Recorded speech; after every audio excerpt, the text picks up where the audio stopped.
Bonjour. Qu'est-ce que c'est qu'un signal faible? Un signal faible, ce n'est pas un petit signe que l'on lit dans la presse. C'est un signe que l'on déduit dans la presse. Et en le déduisant, on se dit, voici quelque chose qui pourra arriver demain. Je vais prendre deux exemples très simples. Je le mets devant moi. Un article d'il y a quelques semaines. Bombardier décroche une commande massive de jets. Pourquoi pas? La compagnie suisse Vistajet, vous connaissez? Pas très connu. Ils ont commandé 142 avions, pas mal, pour plus de 3 milliards de dollars.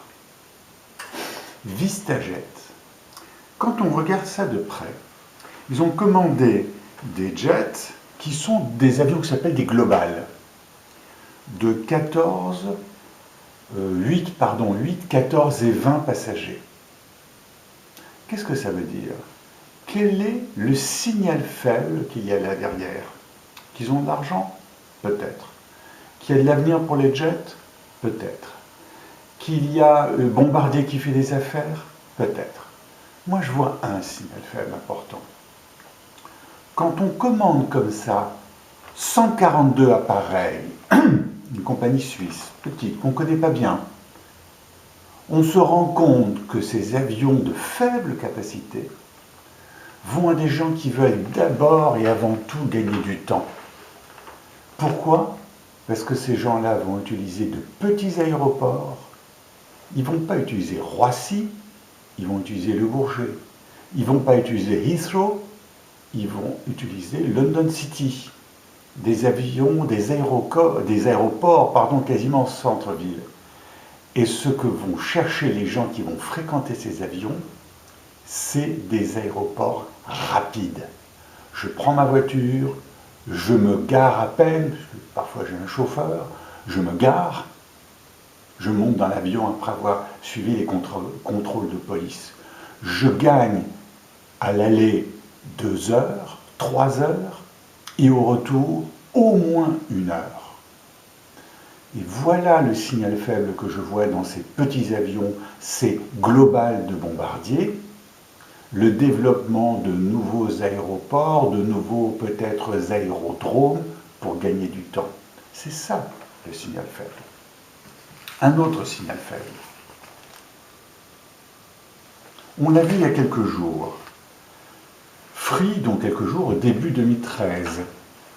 Free veut bloquer les pubs Google. Et on dit c'est une fronde contre Google. C'est pas ça. C'est pas ça. Le signal faible là derrière, c'est que Free veut bloquer les pubs. Et s'il veut bloquer les pubs et s'il pense avoir de l'écoute auprès de ses clients, c'est que les clients en ont marre des pubs. C'est-à-dire que sur Internet, non pas qu'on ne veut qu'on ne veut plus de publicité, mais il y a une forme de publicité dont on ne veut plus. Les bandeaux ont déjà disparu. Souvenez-vous, Alta Vista, le moteur de recherche, il a disparu. Tout le monde était content à l'époque, il y a plus de 10 ans, de trouver Google, parce qu'on avait l'impression qu'il n'y avait pas de pub sur Google. On a mis du temps à découvrir les AdWords, qui sont le chiffre d'affaires de Google.